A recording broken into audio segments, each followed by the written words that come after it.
قل هذه سبيلي أدعو إلى الله على بصيرة أنا ومن اتبعني وسبحان الله وما أنا من المشركين.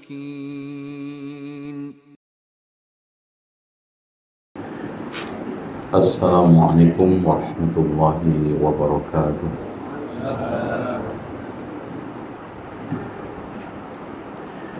Innal hamdalillah nahmaduhu wa nasta'inuhu wa nastaghfiruhu wa nastahdihi wa na'udzu billahi min shururi anfusina wa sayyiati a'malina.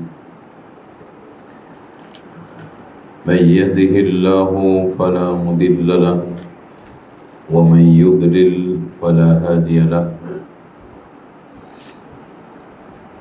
أشهد أن لا إله إلا الله وحده لا شريك له وأن محمدا عبده ورسوله اللهم صل وسلم وبارك على محمد وعلى آل محمد كما صليت على إبراهيم وعلى آل إبراهيم إنك حميد مجيد.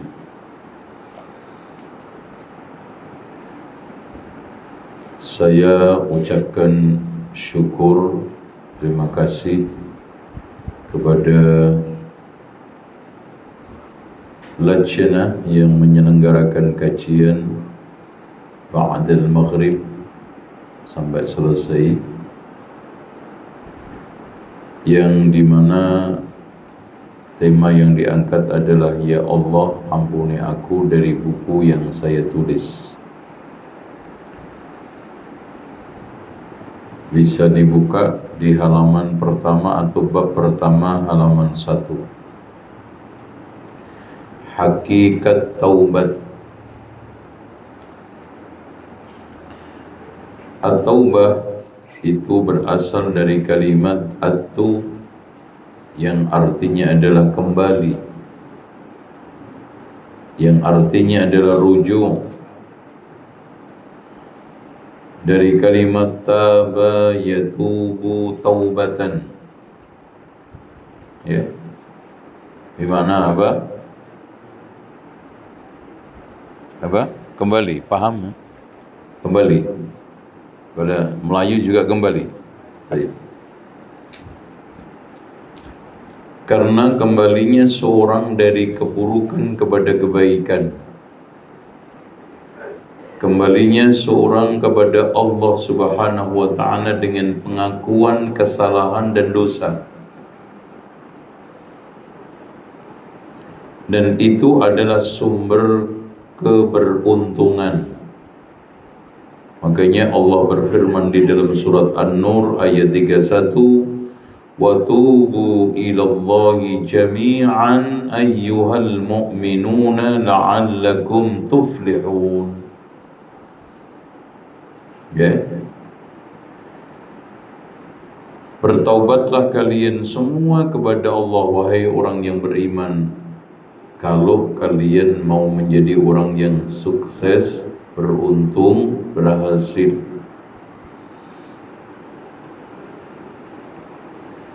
Taubat menurut istilah adalah menyesali dosa-dosa masa lalu, bertekad untuk tidak mengulanginya, memperbaiki kewajiban yang telah disia-siakan, yang biasanya teledor sholat jadi rajin, yang pelit tidak bayar zakat, zakatnya dibayar. Itu naikkan, menunaikan hak-hak orang lain yang terkait dengan harta benda, pinjaman, sangkutan hutang, apa aja, warisan. Kalau memang selama ini menzalimi warisan, dikembalikan kepada yang berhak. Bukan hanya itu aja, menguruskan, ya, bikin badan ini kurus kering, yang awalnya gemuk dari harta yang haram, ya, dikuruskan, dihilangkan sampai hilang daging yang dari haram itu, diganti dengan daging, dengan makanan yang halal. Dan pokok daripada taubat adalah menyesal. Makanya kalau tidak ada penyesalan, itu namanya bukan taubat.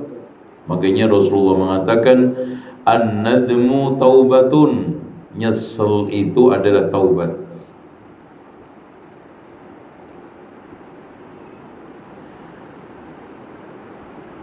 Ikhwas sekalian, kaum muslimin yang dirahmati Allah, sekarang kita lihat hakikat taubat. Halaman 3. Taubat berawal dari perbuatan hati sebelum ucapan lisan. Jadi ketika ada orang menginginkan taubat, maka itu awalnya ada perasaan di dalam hati, menyesali, gundah, dan sedih dengan dosa-dosanya, risau dengan berbagai macam kesalahannya, tidak tenang dengan maksiat. Itu awalnya. Dari situ dia mulai mencari jalan, mencari yang sekarang ini hilang, yang tidak lain adalah apa? Menjadi hamba Allah yang hakiki. Hilang tujuan hidupnya, yaitu apa? Wa ma khalaqtul jinna wal insa illa liya'budun. Makanya mulai lisan mengatakan astaghfirullahaladzim, astaghfirullahaladzim. Karena awal itulah pijakan istighfar, kemudian dilanjutkan dengan taubat. Makanya Nabi Hud ketika memerintahkan kaumnya bertaubat, awalnya apa? Ya qaumi wa ya qaumi astaghfiru rabbakum summa tubu ilaih. Istighfar dulu, kemudian taubat. Karena apa? Istighfar itu pembuka. Istighfar itu adalah kunci untuk membuka pintu taubat. Astaghfirullahaladzim. Dan makin istighfar itu dibaca dengan perasaannya, dengan akal pikirannya, dengan hatinya, insya Allah pintu itu akan semakin mudah untuk terbuka. Tapi kalau tidak, kata Fudail bin Iyad, baca istighfar yang tidak dibarengi dengan hati dan tindakan, taubatul kadzabin, taubatnya para pendusta, pembohong, membohongi dirinya, membohongi Allah. Mulutnya istighfar, tapi hati dan pikirannya masih mencintai maksiat. Mulutnya membaca astaghfirullah, tetapi tindakan perilakunya mengarah kepada apa yang sekarang ini sesuai dengan makna astaghfirullah. Bahkan masih penasaran dengan maksiat. Kalau ada peluang masih ingin untuk melakukan maksiat. Bahkan pikiran-pikirannya selalu mencari-cari kesempatan untuk melakukan maksiat. Makanya kata para ulama, maksiat batin itu lebih berat daripada maksiat zahir. Ada di antara orang yang mungkin sedang di masjid, sedang sholat, tetapi hati pikirannya gemuruh ingin melakukan maksiat. Penasaran karena nggak ada kesempatan. Ya, ini adalah taubatul kadzabin. Nah, kata Imam Ibnu Mubarak dan Zannun, taubat memiliki 6 tanda. Anda bisa lihat di halaman 4. Tanda yang pertama, menyesali kesalahan masa lalu. Jadi tanda orang itu betul-betul bertaubat kepada Allah, pertama adalah menyesali kesalahan masa lalu. Yang kedua, bertekad bulat kuat untuk tidak mengulangi lagi. Andaikan ditawari kemaksiatan, andaikan ada kesempatan untuk melakukan kemaksiatan lagi, maka dia berprinsip lebih baik dibakar dengan api daripada kembali kepada maksiat tersebut. Maka orang itu akan menemukan manisnya iman. Makanya Rasulullah mengatakan, salasun man kunna fihi wajada bihinna halawatal iman.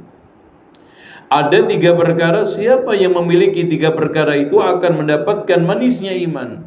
Di antaranya yang paling terakhir ketiga, ayyakraha ayyauda fil kufri kama yakrah ayyubdafa finnar.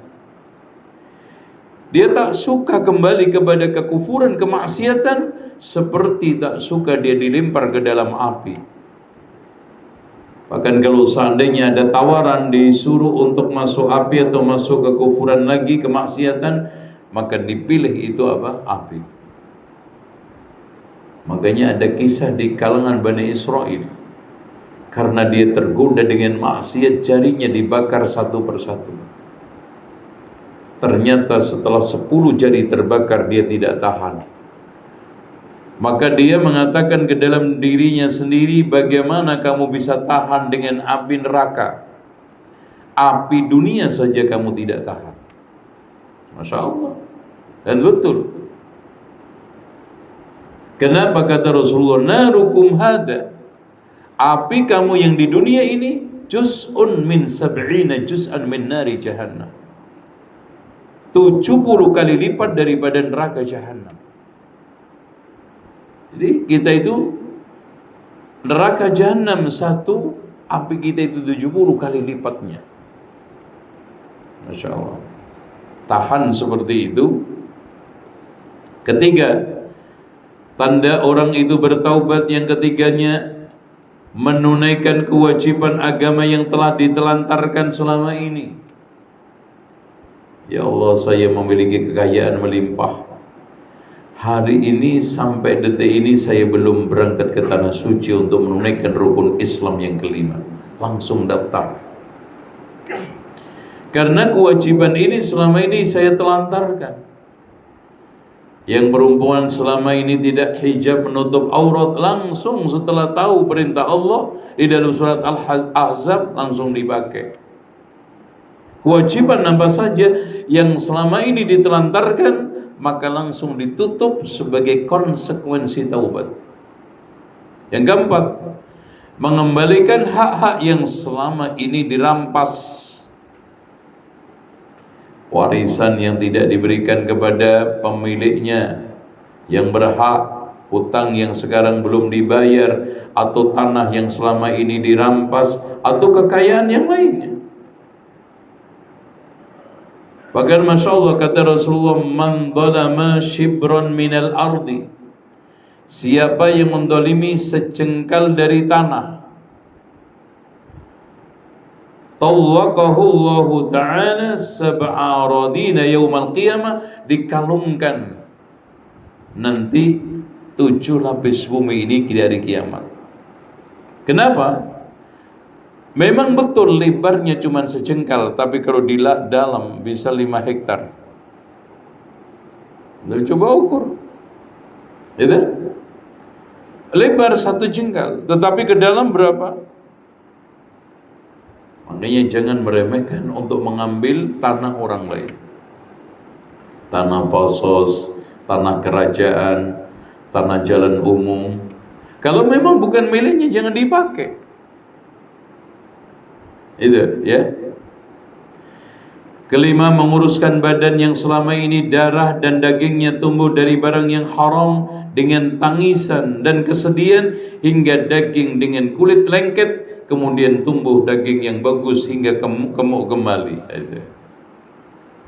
Kenapa? Karena selama ini darah dagingnya tumbuh dari yang haram, dan itu yang membuat doa kita terhalang, tidak dikabulkan Allah. Makanya disebutkan dalam hadis Muslim, ada orang yang berdoa, ya Rob, mengangkat tangan tinggi-tinggi, tapi makanannya haram, minumannya haram, dan juga dagingnya tumbuh dari yang haram, bagaimana dikabulkan? Tak mungkin. Azan. Allah.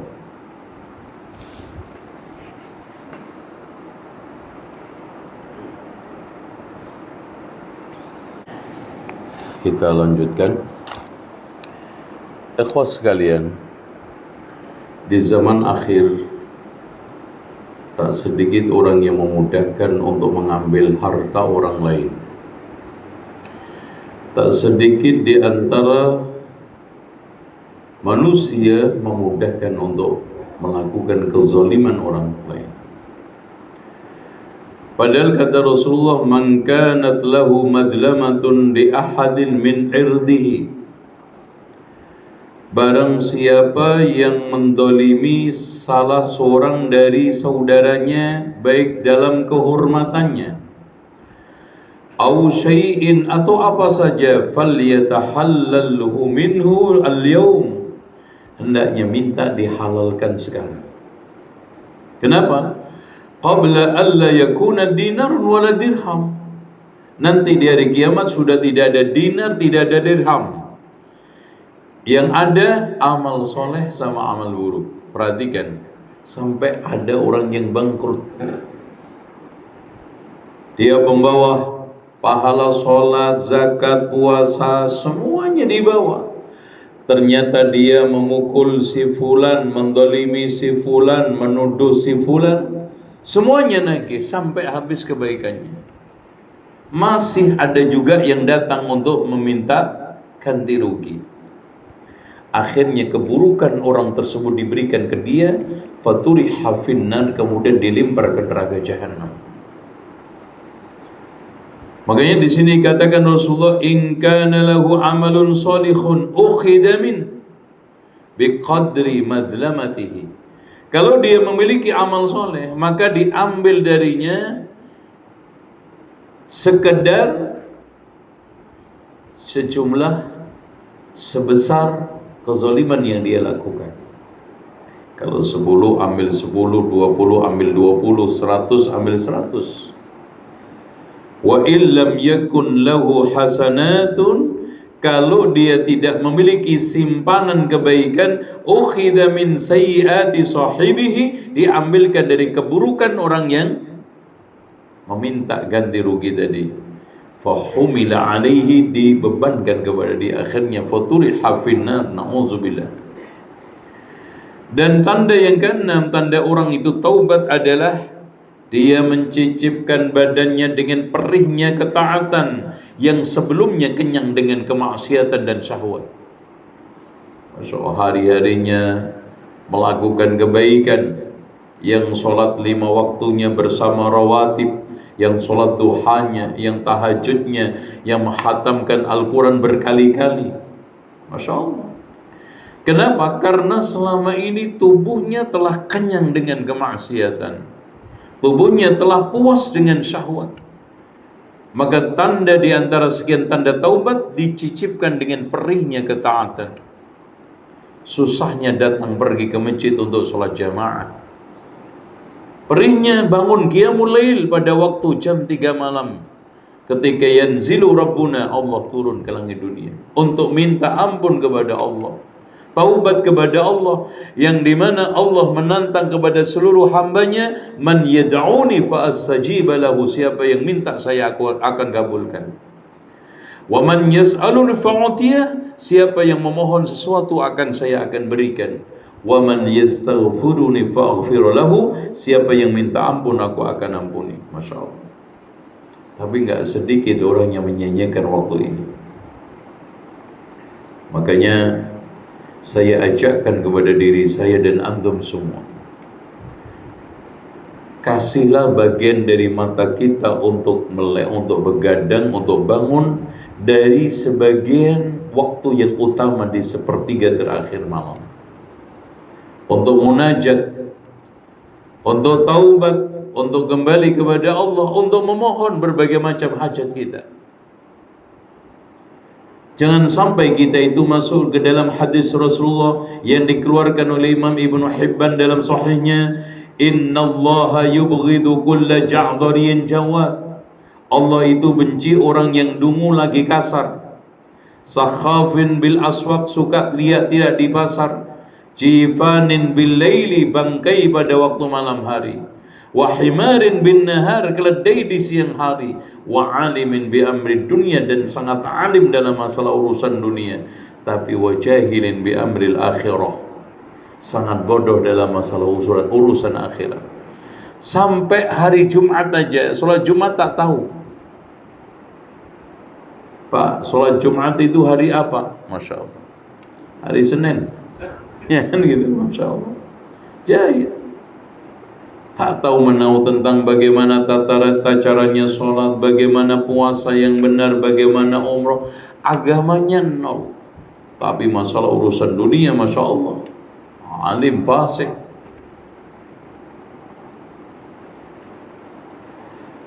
Dan hukum taubat itu wajib. Sebagaimana yang telah dikatakan oleh Imam Al-Qurtubi, tidak ada perbedaan di antara para ulama bahwa taubat adalah hukumnya wajib bagi setiap kaum muslimin. Imam Ibnu Qudamah juga mengatakan, lihat di halaman 7, ijma' telah tetap bahwa taubat hukumnya wajib karena dosa-dosa menghancurkan dan menjauhkan seorang hamba dari Allah, sehingga dia wajib untuk segera kembali. Jadi tidak menunda-nunda, tidak tulul amal wa taswif, entar, besok, nanti, tahun depan, tahunnya lagi, akhirnya kematian menjemput dia.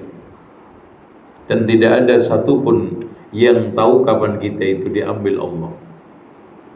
Bisa pagi, bisa siang, bisa sore. Makanya sang penyair mengingatkan kepada kita, tazawwad bituqa fa innaka la tadri idza janna al-lailu fa hal ta'ishu ila al-fajri. Berbekallah kalian dengan ketakwaan, kalau sudah masuk malam, jamin enggak umurmu sampai pagi? Tak jamin. Wa kam min salimin mata bi ghairi illatin, berapa banyak orang yang sehat mati tanpa sebab penyakit. Wa kam min saqimin 'asha hinan min ad-dahri, dan berapa banyak orang yang sakit-sakit entah mati-mati. Masya Allah, sakit bertahun-tahun, tapi Masya Allah, itulah umur. Wa kam min fata yumsi wa yusbihu amina wa qad nushijat akfan wa la yadri, berapa banyak yang pemuda sehat segar bugar, sore pagi merasa aman, ternyata kain kafannya sudah digunting-gunting, dia tak tahu. Makanya kata Rasulullah, aksiru min dzikri hadimil ladzat, perbanyaklah kalian untuk mengingat sesuatu yang menghancurkan kelezatan, yaitu kematian. Makanya taubat adalah satu proses awal kembali kepada Allah, zat yang menutupi aib dan mengetahui yang gaib. Langkah awal bagi kelompok yang ingin menempuh jalan lurus, modal utama orang yang sukses, jalan pembuka bagi para hamba yang ingin meneliti hidayah, itu tidak ada cara lain kecuali taubat pintunya. Ingin kebaikan, taubat. Ingin dekat kepada Allah, taubat. Ingin berhasil sukses dunia akhirat, taubat. Ingin mendapatkan hidayah, taubat kuncinya. Sehingga Rasulullah yang tidak memiliki dosa, maksum saja, mengatakan apa? Wa innahu la yughanu qalbi, sungguh hatiku kadang gelisah. Wa inni atubu ilallahi mi'ata marratin fil yaum. Masya Allah, sungguh aku bertaubat di dalam sehari 100 kali. Apatah kita yang tidak pernah luput dari salah, yang tidak lepas dari dosa. Bahkan Rasulullah katakan, kullu bani adam khata'un, setiap anak Adam itu salah. Wa khairul khata'ina siapa? Tawwabun. Makanya Nabi Adam seorang nabi yang ditakdirkan oleh Allah sebelum dia itu keluar harus melakukan dosa.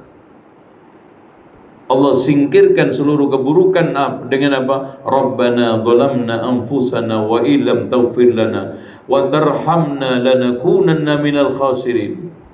Nabi Yunus dimakan ikan, dijauhkan dari tiga kegelapan, gelapnya perut ikan, gelapnya lautan, dan gelapnya malam, dengan la ilaha illa anta subhanaka inni kuntu minadh dhalimin.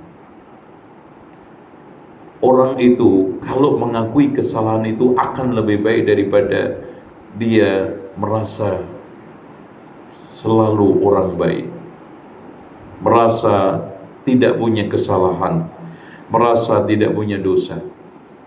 Makanya la ilaha illa anta subhanaka inni kuntu minadh dhalimin membikin kebaikan Nabi Yunus sehingga dikeluarkan oleh Allah dari tiga kegelapan tadi.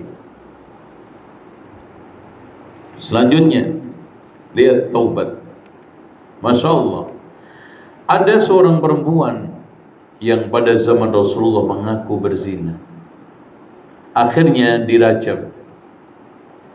Subhanallah, di antara sekian sahabat membicarakan dia, kenapa dia itu harus ngaku di depan Rasulullah, akhirnya dia rajam seperti itu. Subhanallah, dibersihkan oleh Rasulullah. Dikatakan oleh Rasulullah, walladzi nafsi biyadi, demi zat yang jiwaku ada di tangannya, laqad tabat taubatan, dia telah bertaubat, lau qusimat baina sab'ina min ahli al-Madinah, andaikan taubatnya itu dibagi ke 70 penduduk ahli Madinah, lawasi'atuhum, cukup. Subhanallah. Andaikan perempuan ini tidak bertaubat, yakin Mbak, Rasulullah enggak mau menyolatinya. Masya Allah. Berkat taubatnya dia, bukan hanya dia itu disolati oleh Rasulullah, tetapi Rasulullah mengatakan keutamaan wanita ini lebih daripada 70 penduduk Madinah ketika itu. Masya Allah. Kenapa mendapatkan kebaikan seperti itu? Karena taubat. Makanya wahal wajadta afdal min an jadat bi nafsiha lillah. Makanya kita serahkan diri kepada Allah, banyak istighfar, bertaubat kepada Allah. Bahkan tidak main-main, taubat kita harus taubatan nasuha. Baik. Nah, ini yang diwajibkan bagi para pendusta, haram menunda-nunda taubat. Ya, sekarang kita mau menunda kapan lagi? Ada kesempatan umur sampai besok, tak ada yang jamin. Andaikan ada umur, ada enggak kesempatan pikiran kita untuk mau bertaubat? Belum tentu. Andaikan sekarang ada kesempatan pikiran untuk bertaubat, belum tentu taubat kita yang hari ini dengan besok itu sama. Apalagi waktu-waktu yang kita lalui, ketika waktu itu kita lalui dengan ketaatan, itu berbeda dengan kemaksiatan. Makanya kata Imam Asy-Syafi'i, setelah saya bergaul dengan orang-orang sufi tidak mengambil faedah kecuali dua. Yang pertama, waktu itu seperti pedang, kalau tidak kamu gunakan untuk menyabet, menghunus, kalian yang dihunus. Dan yang kedua, orang itu kalau tidak sibuk dengan kebaikan, pastinya keburukan, gak mungkin tengah-tengah. Maka baik sekarang itu berbeda daripada besok, besoknya besok. Apalagi Rasulullah, wa ma tadri nafsum madza taksibu ghadan. Diri kita ini enggak tahu, tak ada yang tahu besok apa yang kita lakukan. Itu ya. Baik. Selanjutnya dari sekalian syarat-syarat taubat. Dari halaman 17 yang pertama adalah ikhlas. Artinya taubat kita bukan karena sekarang saya berhenti dari alkohol karena kanker, cancer. Saya berhenti dari perjudian karena tidak punya uang. Saya berhenti dari riba karena sekarang ini bangkrut, tidak. Tapi ikhlas betul-betul karena Allah Subhanahu wa ta'ala. Seperti doa yang dipanjatkan Umar bin Khattab, Allahumma ij'al amali kullahu salihah. Ya Allah, jadikanlah seluruh amalku menjadi amal yang soleh. waj'alhu liwajhika khalisa, dan jadikan semua ikhlas untukmu, wala taj'al li ahadin fihi syai'a, jangan kau jadikan untuk siapapun. Yang kedua, meninggalkan maksiat. Karena jiwa yang terbuai dengan lezatnya maksiat sangat sulit melakukan kebaikan dengan ikhlas. Oleh karena itu, seorang hamba harus bertaubat, memerangi dorongan nafsunya, mencabut seluruh akar keburukan dari hatinya. Yang ketiga, menyesali perbuatan dosa. Jadi nggak ada sisa lagi, disesali semuanya. Bahkan kita tidak sekarang ini tobat parsial, tobat sebagian dosa, sebagian tidak. Bahkan kita seluruhnya bertaubat kepada Allah. Keempat, bertekad untuk tidak mengulangi perbuatan dosanya. Maka Al-Hasanul Basri berkata, taubat nasuha ialah bila seseorang meninggalkan dosa dan berjanji kepada dirinya untuk tidak mengulangi untuk selamanya. Kelima, tidak terus-menerus melakukan dosa maksiat, apalagi di dalam hatinya. Hatinya selalu kangen dengan maksiat, tertaut dengan syahwat, dan tidak bisa lepas. Maka dalam kondisi seperti ini, potensi besar orang itu su'ul khatimah tinggi. Yang keenam, taubat harus dibuktikan secara hati, lisan, dan perbuatan. Ketujuh, senantiasa berbuat dan tidak melakukan hal yang membatalkan taubat. Dan kedelapan, taubat dilakukan pada waktunya. Karena Rasulullah mengatakan, innallaha la yaqbalu taubatal abdi ma lam yughargir. Allah itu tidak menerima taubat hambanya selagi nyawa sudah di tenggorokan, sudah sakaratul maut. Ya, dalam kondisi seperti itu, maka Fir'aun pun ditolak taubatnya oleh Allah. Ya, dalam keadaan maut, dia mengatakan, inni tubtul an, saya sekarang bertaubat. Nggak akan diterima. Nah, di sini tanda taubat diterima ada 3, masya Allah. Hadirin sekalian, taubat kita itu diterima tidak itu ada tandanya, minimal 3. Ya, di halaman yang terakhir 24. Yang pertama, kondisi kehidupan ibadah agama kita lebih baik daripada sebelumnya. Salat kita lebih baik, tahajud kita lebih baik, kedermawanan kita lebih baik, sama keluarga, anak istri lebih baik, sama tetangga lebih baik. Intinya kondisi kehidupannya lebih baik daripada sebelumnya. Kedua, terus menerus merasa takut kepada Allah dan tidak merasa aman dari makar Allah. Bisa saja sekarang ini saya dibikin oleh Allah su'ul khatimah. Bisa saja Allah mencabut hidayah dari saya. Makanya kata Abu Hamid Al-Ghazali, kita tidak boleh menghina saudara kita yang sedang melakukan dosa dan maksiat. Kenapa? Kata beliau, bisa saja dia dikeluarkan oleh Allah menjadi orang baik, dan kita diuji oleh Allah seperti dia. Makanya tidak ada orang yang sombong dengan kebaikan, dan tidak boleh putus asa terhadap maksiat. Karena ujung-ujungnya innamal a'malu bil khawatim, amalan itu tergantung pungkasannya. Sekarang masya Allah, lihat bagaimana kondisi Bal'am, kisah yang sangat masyhur diturunkan oleh Imam Ibnu Katsir di dalam tafsirnya.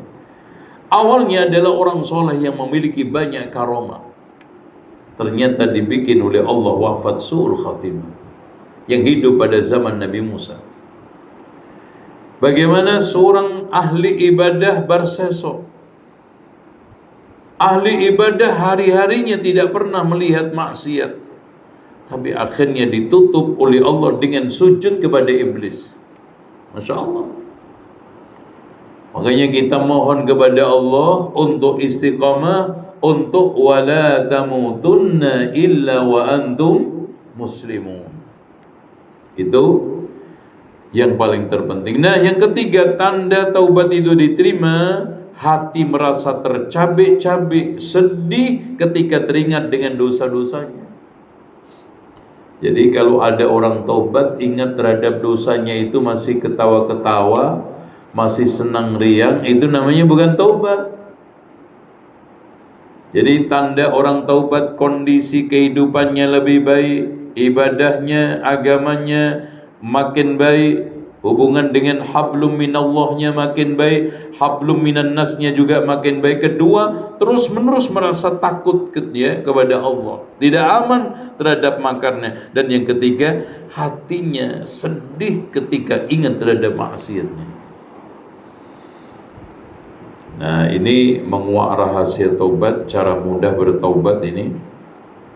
Kata Tariq Ibnu Habib, intinya sesungguhnya hak-hak Allah amat besar dari yang telah ditunaikan oleh seorang hamba. Maka berusahalah bertaubat di pagi hari dan bertaubat di sore hari. Makanya Rasulullah mengatakan, innallaha yaqbalu taubatal abdi ma lam yughargir tadi. Siang malam ini diputar oleh Allah untuk menunggu ajal. Apa yang harus kita isi? Taubat. Makanya Rasulullah katakan, innallaha yabsutu yadahu bil-laili liyatuba musii'un nahar.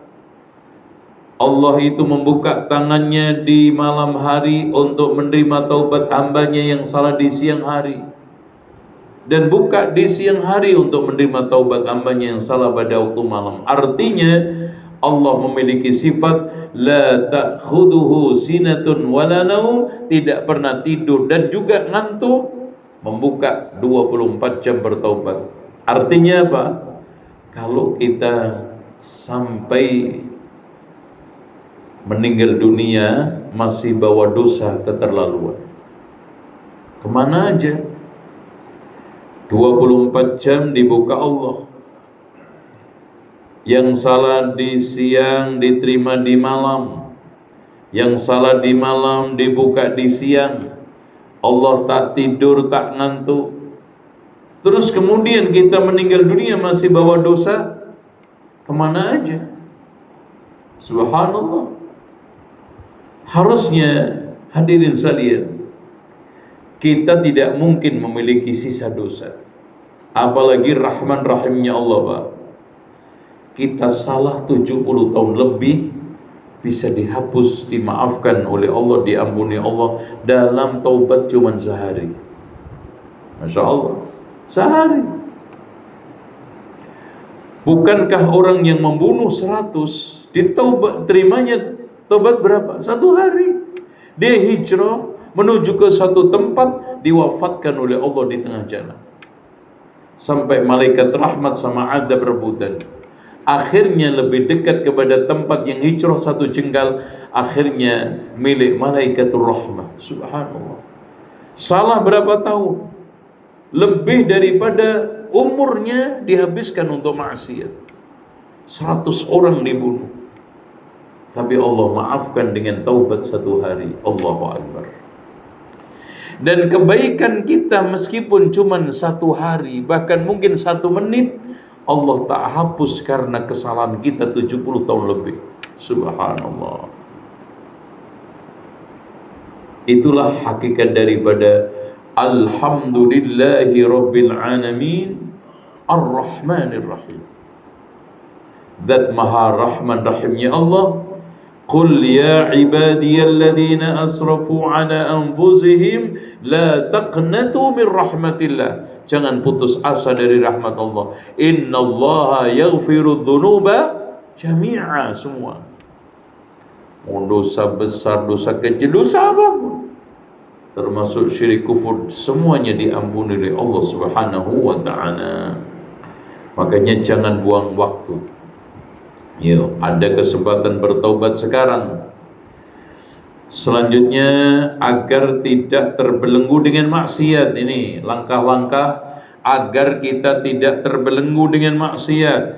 Yang pertama, di antara penyebab seorang melakukan maksiat adalah kelalaian. Maka penawarnya adalah ilmu. Mencari ilmu, belajar, bermajlis, halaqah. Makanya kalau hadir ke majelis ilmu jangan malas-malas. Yang kedua, berpegang teguh pada agama Allah. Wa may ya'tasim billah, barang siapa yang berpegang teguh dengan agama Allah, faqad hudiya ila siratim mustaqim, ditunjukkan kepada jalan yang lurus.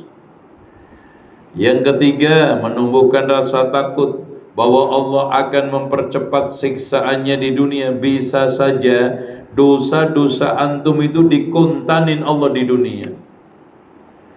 Bisa-bisa seluruh dosa-dosa kezaliman antum dibayar semua di dunia. Masya Allah. Dan tidak harus dibayar pada diri antum. Bisa saja anak antum, istri antum, keluarga antum. Masya Allah. Makanya segera bertaubat. Karena wattaqu fitnatan la tusibanna alladhina zalamu minkum khassah. Takutlah terhadap satu azab yang tidak akan menimpa pada orang yang zalim saja. Yang zalim ya kena. Keempat, tidak makan atau minum kecuali dari harta yang halal, sebab ibadah bisa tertolak karena makanan dan minuman yang haram. Yang kelima, terus menerus ingat dan sadar bahwa nanti dia akan berdiri di hadapan Allah. Makanya wa amma man khafa maqama rabbih wa nahan nafsa 'anil hawa fa innal jannata hiyal ma'wa. Yauma yaqumun nasu li rabbil alamin, diberdirikan oleh Allah, ditanya semua tentang perbuatannya. Makanya kata Jibril kepada Rasulullah, ya Muhammad, ish ma syi'ta fa innaka mayyitun. Hidup terserah, kamu pasti akan mati. Itu pasti. Wa ahbib man ahbabta, dan cintai siapa saja yang kamu ingin cintai. Fa innaka mufariquh, pasti kamu berpisah. Wa amal ma syi'ta, kerjakan apa saja yang kamu lakukan. Fa innaka majziyun bi, kamu pasti mendapatkan balasan. Summa qala ya Muhammad, syaraful mu'min qiyamul lail, kemuliaan seorang mukmin ada pada qiyamul lail, wa izzuhu istighna'uhu 'anil nas, dan izzahnya merasa tidak butuh kepada manusia. Yang ketujuh, menjauhi teman yang buruk, memilih teman yang baik dan mengganti teman yang buruk dengan teman yang soleh. Wattabi' sabila man anaba ilayya. Kesembilan, istighfar termasuk amal kebaikan paling besar. Makanya kata Al-Hasanul Basri, perbanyaklah istighfar di jalan-jalan, di pasar-pasar, di rumah-rumah, di mana aja. Karena kalian tidak tahu di mana jatuhnya ini pengampunan itu. Bisa saja istighfar kita dikabulkan Allah ketika kita naik kendaraan. Bisa saja istighfar kita dikabulkan oleh Allah ketika kita sedang berangkat kerja, kita sedang di pasar, kita sedang di rumah, sedang makan dan yang lainnya. Pokoknya kita istighfar. Karena wa ma kana Allahu mu'adzibahum wa hum yastaghfirun. Tobat karena terpaksa tidak berguna. Jadi dihindarkan, ya, seperti kisah Fir'aun yang dia terpaksa mengatakan amantu annahu la ilaha illa alladhi amanat bihi banu Israel, tapi akhirnya Allah Subhanahu wa ta'ala melalui Jibril disumbat mulutnya dengan tanah lautan, kemudian akhirnya apa? Tidak bisa mengatakan la ilaha illallah dengan lengkap. Sarana membantu taubat di sini ada beberapa, ya. Satu, semaksimal mungkin memperbaiki ibadah yang terabaikan dan terlewatkan. Kedua, mengharap rahmat Allah agar bisa beramal soleh di dalam rangka mencari ridha Allah. Diminta bantuan, minta berbagai macam pertolongan supaya dibantu Allah, bisa sholat dengan tertib, datang ke jamaah, bisa menekuni taubat, tidak kembali lagi ke lingkungan yang buruk, teman yang buruk. Kita minta pada Allah, minta bantuannya. Ketiga, bersegera mengoreksi diri dengan taubat dan nasuha. Keempat, menghindar dari tempat-tempat maksiat. menjauhi teman-teman yang buruk dan memutuskan hubungan dengan mereka selama mereka masih belum bertaubat. Kelima, bersikap jujur kepada Allah dan bertaubat dan kembali kepadanya. Keenam, membersihkan hati dari segala bentuk maksiat meskipun telah meninggalkannya. Ketujuh, menghentikan setiap perbuatan maksiat dengan taubat dan nasuha dan tidak bertahan dalam kubangan maksiat. Berpaku tangan menunggu anugerah pengampunan dari langit tapi tidak berusaha. 8. Jika terpaksa melakukan praktek riba atau transaksi haram yang lainnya, hendaknya hanya mengambil harta yang pokok saja. 9. Beramal soleh secara ikhlas karena Allah dan sesuai dengan sunnah Rasulullah, meniti jalan hidayah dengan menuntut ilmu, mengajarkan, mendakwahkan dan seterusnya. Nah, ini pintu taubat selalu terbuka. Saya kira cukup. Mungkin kita buka tanya jawab, soalan 5 menit ya. Fadhal. Silakan. Mungkin ada yang bertanya. Untuk selanjutnya, karena ini agak tebal dibaca sendiri, bab yang ketiga adalah taubatan nasuha. Bagaimana tata cara hakikat taubatan nasuha, cara taubatan nasuha. Untuk meraih taubatan nasuha semuanya saya jelaskan secara runut. Fadhal. Ya.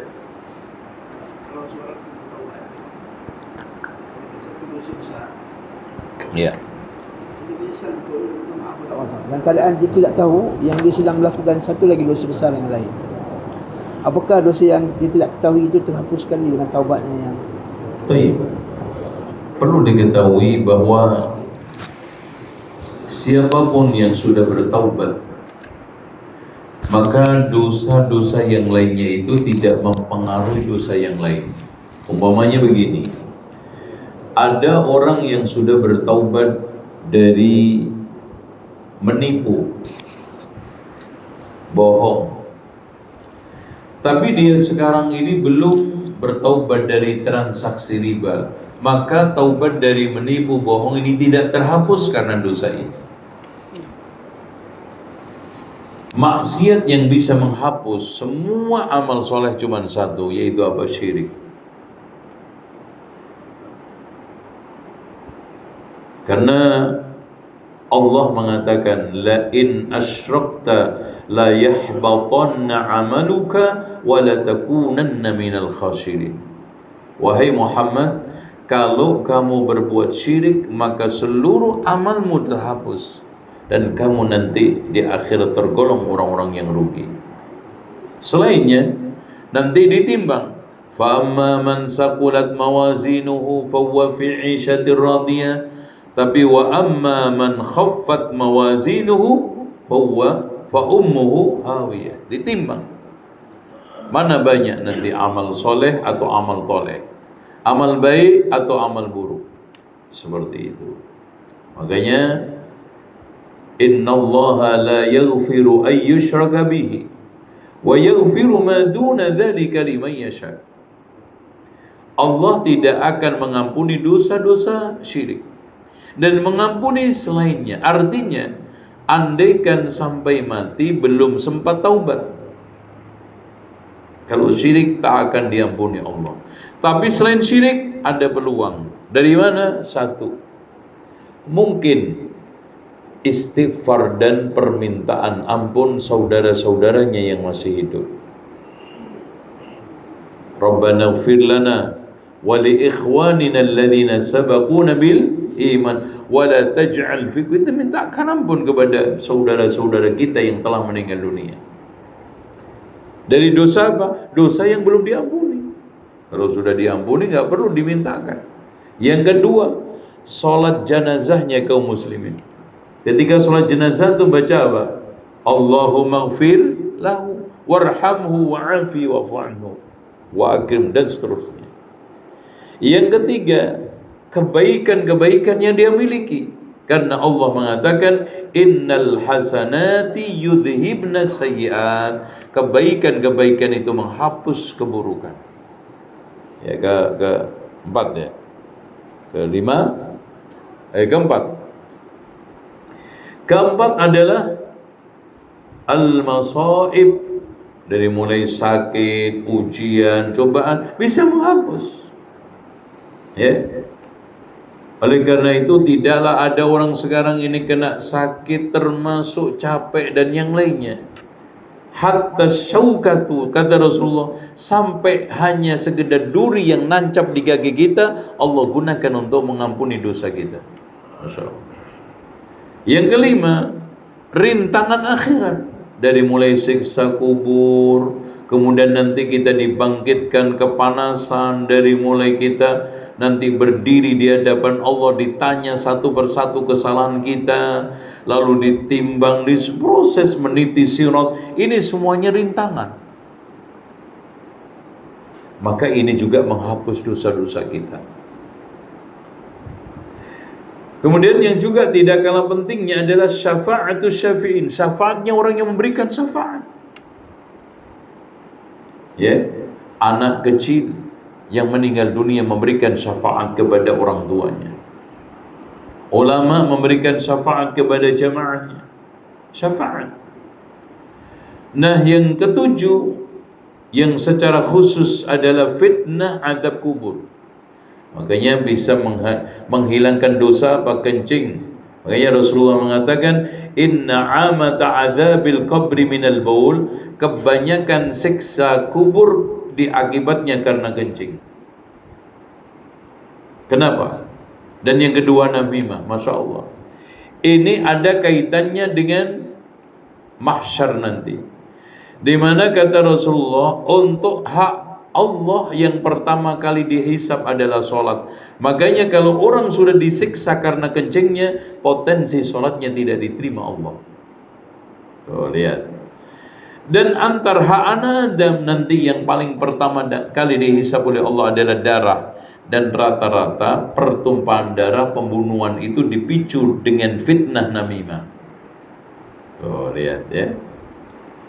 Selanjutnya yang juga tidak kalah pentingnya yang bisa mengampuni dosa-dosa seseorang adalah afu arhamir rahimin, maafnya zat yang maha pemaaf. Dan yang terakhir adalah syafa'atun nabi li ummatihi khassah. Dan ini hal-hal yang bisa mengampuninya. Tuh, tapi selain syirik tidak bisa. Tuh, ada lagi? Ya, silakan. Ya. Nah, di sana ada hadis Rasulullah, Masya Allah ya. Ada seorang hamba yang berdosa, dia tahu dia punya Tuhan yang bisa mengampuninya. Akhirnya dia bertobat. Ya Rabb, Ya Rabb, Allahumma gfirli. Dia berdosa lagi. Dia tahu dia punya Tuhan yang bisa mengampuni dosa.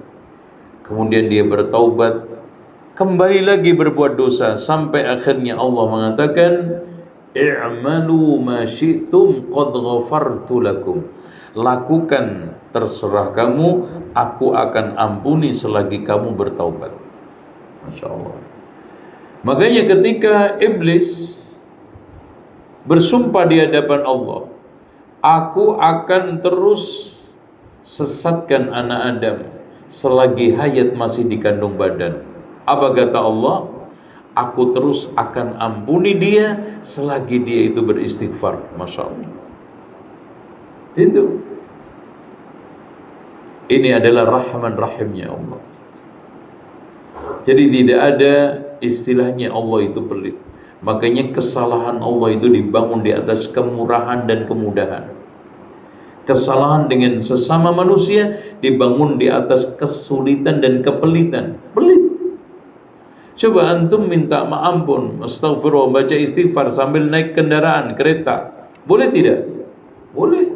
Coba antum minta maaf sama saya sambil naik kereta. Ya, ditolak. Manusia minta maaf sambil jalan, maafin ya.